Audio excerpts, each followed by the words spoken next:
हम शुरू करेंगे chapter number 2 collection of data part number 3। Part number 3 में हमें क्या पढ़ना है? Mode of data collection. अभी डेटा कलेक्शन कैसे होता है, पर्सनल इंटरव्यूज होते हैं, अभी मेलिंग क्वेश्चनियर कैसे बनता है ये चीज हमने समझ ली। एक ये भी है, एक टेलीफोन के इंटरव्यूज होते हैं और एक पायलट सर्वे होता है। तो हम ये चार चीजें और पढ़ेंगे। पर्सनल इंटरव्यूज कैसे होते हैं, इनके सबके मेरिट्स क्या होते हैं, मतलब फायदे क्या, एडवांटेजेस क्या होते हैं, डिसएडवांटेजेस, डीमेरिट्स क्या होते हैं, तो ये सब चीजें हम समझेंगे। ठीक है, सबसे पहले आता है mode of data collection. There are three basic ways of collecting data. पहला पर्सनल इंटरव्यू से आप डेटा कलेक्ट कर सकते हो, दूसरा आप सर्वे कर सकते हो क्वेश्चनियर, और तीसरा आप टेलीफोन पे इंटरव्यू ले सकते हो, मतलब फोन पे आप या वेबसाइट पे आप पूछ सकते हो। ठीक है, सबसे पहला personal interview. This method is used when the researcher has access to all the members. The researcher और investigator conduct a face to face interview with the respondent.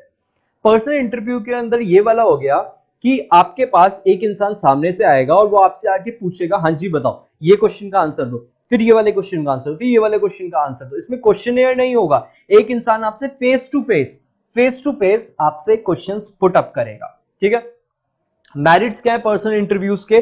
Personal contact is made between the respondent and the interview. मतलब एक जो इंसान है जो response देगा और जो उससे क्वेश्चंस पूछ रहा है, दोनों के बीच में एक तरह से क्या होगा, पर्सनल कॉन्टैक्ट होगा। ठीक है, the interviewer has the opportunity of explaining the study and answering the queries of respondent. कई बार क्या होता है ना, आपने मान लो मेलिंग क्वेश्चनर दिया, उसमें कोई क्वेश्चन ऐसा है जो रेस्पोंडेंट है जिसको उसका आंसर करना है, उसको वो क्वेश्चन ही नहीं समझ आ रहा। अगर ऐसा पॉइंट है तो यहाँ पे उसका फायदा ये है कि वो इंटरव्यूअर से डायरेक्टली पूछ सकता है कि इस क्वेश्चन का मीनिंग क्या है। अगला, the interviewer can request the respondent to expand on answer that are particularly important.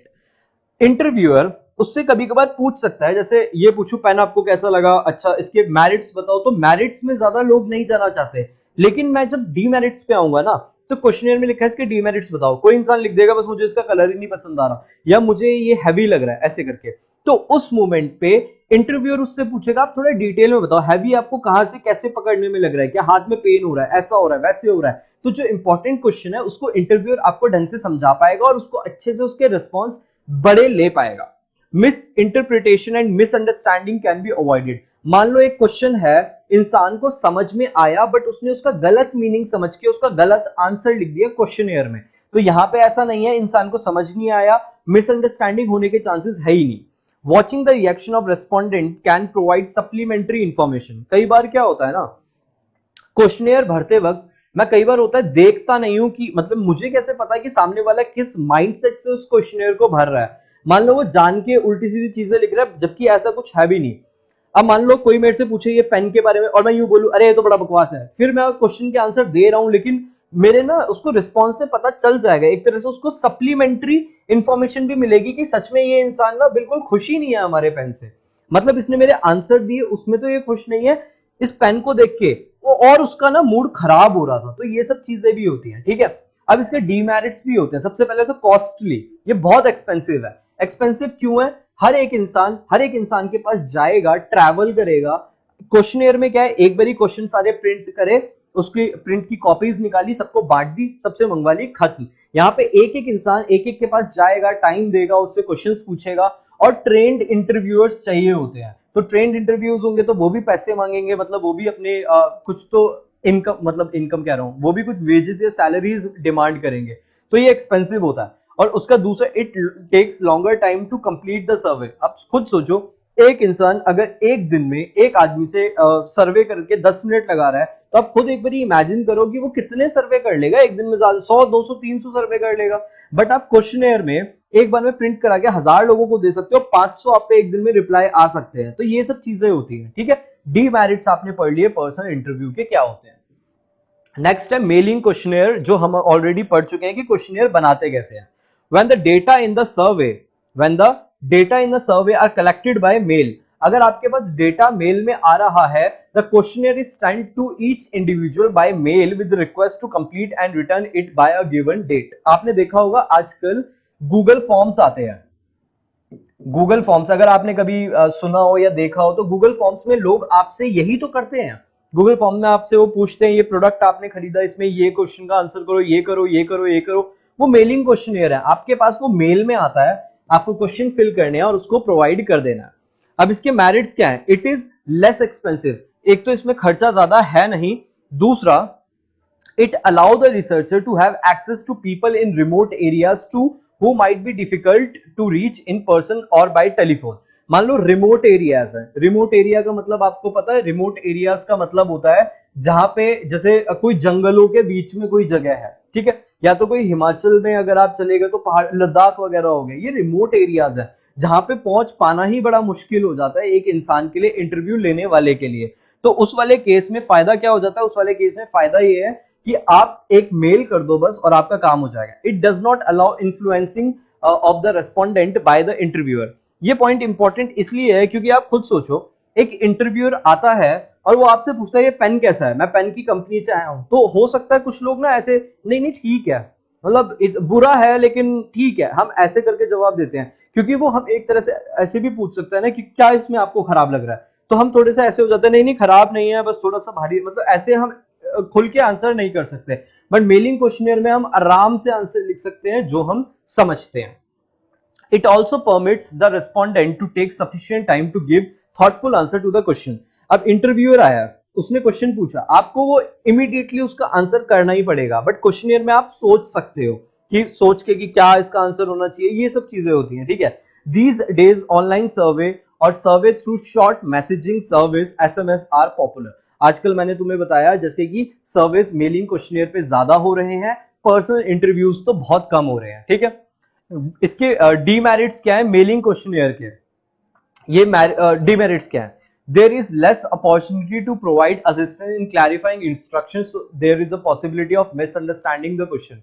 मैं एक चीज आपको बताऊं, पर्सनल इंटरव्यू के जो मेरिट्स हैं वो इसके डीमेरिट्स हैं, जो पर्सनल इंटरव्यू के डीमेरिट्स हैं वो इसके मेरिट्स हैं। तो ये सब चीजें ऐसी चलती रहती हैं, ठीक है।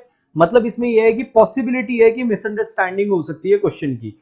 Mailing is also likely to produce low response. मतलब आप खुद सोचो, एक पर्सनल इंटरव्यू है, आपसे कोई आके पूछेगा तो रिस्पॉन्स ज्यादा मिलेगा एज कंपेयर टू मेल। कितने आप ही कितने मेल पे सर्वे कर लेते हो, मतलब उसको कंप्लीट करते हो? कोई जनरली नहीं करता, मतलब कर लेते हैं पर इतने नहीं करते। और मैंने भी एग्जांपल में बोला था, आपने दिन में 1000 मेल करे तो आप पे 200-300 रिस्पॉन्स ही आएंगे, क्योंकि बाकी लोग देखते भी नहीं है, उनको फर्क भी नहीं पड़ता, वो कहते हैं क्या टाइम पास है। तो इसीलिए इसमें रिस्पॉन्स आने की जो प्रोडक्टिविटी होती है वो कम होती है due to certain factors such as returning the questionnaire without completing it. कोई लोग कंप्लीट नहीं करते, किन्हीं को खो जाता है मेल में, या फिर और को not returning the questionnaire at all, मतलब आधा अधूरा भेज दिया, भेजा ही नहीं, किसी पे टाइम नहीं है इतना फालतू का, ठीक है। लास्ट है टेलीफोन इंटरव्यूज। सबसे अच्छा आजकल ये माना जाता है क्योंकि इसके अंदर देखो पर्सनल इंटरव्यू की जैसी बातें हैं, क्योंकि इसके अंदर कोई भी वो बोलते हैं ना कि प्रॉब्लम नहीं है, मिसअंडरस्टैंडिंग नहीं होगी क्योंकि इंसान आपको समझा देगा। दूसरा, इसमें क्वेश्चनेयर वाली भी प्रॉब्लम नहीं है, ठीक है। टेलीफोन पे एक इंसान कॉल करके आपसे क्वेश्चन पूछेगा, टेलीफोन पे सिंपल है टेलीफोन इंटरव्यू, ठीक है। इसके मेरिट्स क्या है? They are cheaper than personal interview and can be conducted in a shorter time. ये पर्सनल इंटरव्यू से ज्यादा सस्ता पड़ेगा। They allow the researcher to assist the respondent by clarifying the question. Same वही बात रिपीट हो रही है अब सारी कि यहाँ पे मिसअंडरस्टैंडिंग की कोई वो नहीं है, क्योंकि वो क्वेश्चन को क्लैरिफाई कर सकता है। इसका सिर्फ एक ही डीमेरिट है, access to people as many people may not own telephones. But आज की डेट में मोबाइल फोन तो सबके पास है, तो ये भी जो डीमेरिट है ये भी अब हटता जा रहा है, इसका कोई डीमेरिट बचेगा ही नहीं कभी भी। क्यों? क्योंकि डीमेरिट टेलीफोन इंटरव्यू के एक ही तो है, जिसपे नहीं है टेलीफोन, वो आप उससे क्वेश्चन नहीं पूछ सकते, या कोई इंसान काट दे। अब वो वाली चीजें हम इसको अकाउंट में नहीं लेंगे, बट मेन ये है आजकल सब पे मोबाइल है, तो मतलब हर किसी पे तो है ही। तो इस वाले केस में भी ये जो डीमेरिट है ये नाम के लिए अभी है, बट इसका ये डीमेरिट भी अब नहीं बचा। लास्ट जो इस वाले पार्ट में हमें पढ़ना है वो है पायलट सर्वे। अब ये पायलट सर्वे क्या होता है? Once the questionnaire is ready, एक क्वेश्चनर जब हम बना लेते हैं, सारे क्वेश्चंस हमने लाइन से अरेंज कर लिए, इट इज एडवाइजेबल, एक बारी एडवाइजेबल होता है to conduct a try out with a small group which is known as pilot survey और pre testing of the questionnaire. मतलब ये है कि क्वेश्चन आपने एक बार बना लिया, एक बार एडवाइजेबल होता है कि उसको टेस्ट कर लो। कुछ लोगों पे, गिने चुने लोगों को पकड़ो और उनको बोलो कि 1 मिनट आओ इसको जरा फिल करो, उस क्वेश्चनियर को फिल करके, ताकि आपको वो इंसान उसी टाइम बता दे कि ये कमी है या ये इसके अंदर आप ऐड कर सकते हो, ठीक है। मतलब एक तरह से मैं इसको बोलूं ना शॉर्ट में, तो टेस्टिंग ऑफ क्वेश्चनियर, कि क्वेश्चनियर की एक बार टेस्टिंग हो जाती है। बस ये वो है, ठीक है। The pilot survey help in providing a preliminary idea about the survey, मतलब इससे हमें पहले ही पता चल जाता है, सर्वे के बारे में आइडिया लग जाता है। It help in pre testing of the questionnaire so as to know the shortcomings and drawback of the questions, कि कुछ भी क्वेश्चन के ड्रॉबैक है या कुछ है उसके बारे में भी हमें पता चल जाता है। और लास्ट है pilot survey also help in assessing the suitability of questions, clarity of instruction, performance of enumerators and the cost and time involved in the actual survey। मतलब हमें सारी चीजें उसी टाइम पता चल जाती हैं जब हम एक बार इसको टेस्ट करके देख लेते हैं कि क्वेश्चनियर को भेजने से पहले कि इसमें सारी चीजें करेक्ट हैं या नहीं। तो यहाँ पे हमारा पार्ट नंबर 3 भी फिनिश होता है चैप्टर नंबर 2 का, जिसके अंदर हमने समझा पायलट सर्वे, टेलीफोन वाला क्या होता है और पर्सनल इंटरव्यू और क्वेश्चनियर के बारे में, इसके मेरिट्स और डिमेरिट्स। इसके बाद हम शुरू करेंगे पार्ट नंबर 4।